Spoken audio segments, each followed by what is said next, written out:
RTC కోసం ఎప్పుడు మాట్లాడుతూ కష్టపడుతున్న మా ప్రభాకర్ గారికి, మా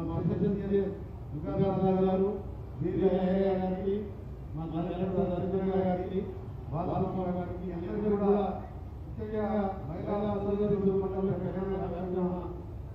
అందరూ కూడా మా ప్రభుత్వం రోజులైతే పుట్టినరోజు సందర్భంగా అసెంబ్లీ ఆవరణలోనే ఈ పథకాన్ని ప్రారంభించుకొని 2 కోట్ల మంది ఈరోజు ప్రయాణించడం 6,400 కోట్ల రాష్ట్ర ఆర్థిక పరిస్థితి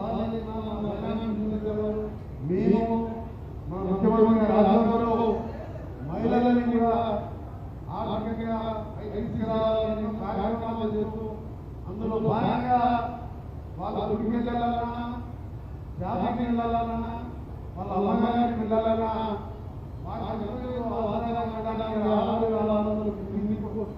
కోట్లని సక్సెస్ఫుల్గా చేస్తూ కొత్త పద్ధతులు కొనుక్కుంటూ ఇంకా ఎన్నో కార్యక్రమాలు చేయబోతున్నాం. మహిళా సంఘాలు కూడా పోటీ చేయాలని వాళ్ళ పెట్రోల్ పెట్టిన బస్సులు ఇచ్చే కార్యక్రమం చేస్తూ ముందు సందర్భంలో తప్పకుండా రాబోయే ఆర్టీసీని గతంలో ప్రైవేట్ చేద్దామని చెప్పి ఆర్టీసీ పూర్తిగా చేద్దామని చెప్పి జరిగిన సందర్భంలో దాదాపు ఆత్మహత్య చేసిన రోజు నుంచి లాభదాయకంగా ఆర్టీసీ నడుపుతున్నాం.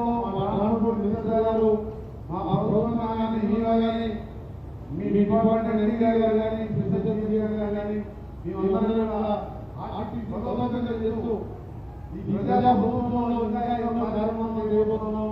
సహకారం కావాల్సి తప్పకుండా ఇంకా రోజు డిపోలలో కూడా చెప్పుకో కొత్త బస్సులు సంఘంలో